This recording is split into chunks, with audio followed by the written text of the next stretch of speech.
ఈ జీవుడు తల్లి గర్భంలో పడుంటాడు. పడున్నప్పుడు చాలా గమ్మత్తుగా ఉంటుంది.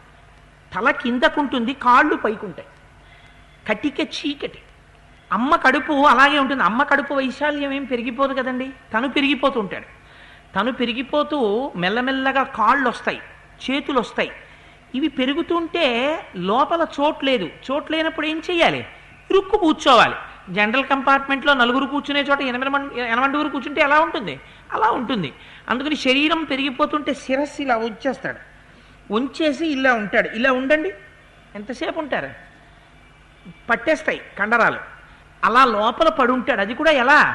ఇలా కాదు, తిరగేసి ఉంటే ఏం తింటాడు? తను తినడానికి ఏముండదు, తన ఇష్టం ఏముండదు. తన నాభి నుంచి ఓ గొట్టం అమ్మ యొక్క ప్రేగుల్లోకి కలుస్తుంది. అమ్మ ఏం తిందో అది ఇందులోకి ఎడుతుంది. అమ్మ గబుక్కుని నాలుకకి లొంగి మంచి ఆనపకాయ పట్టుకొచ్చి ఇచ్చారు కదా అని ఆనపకాయ నువ్వులు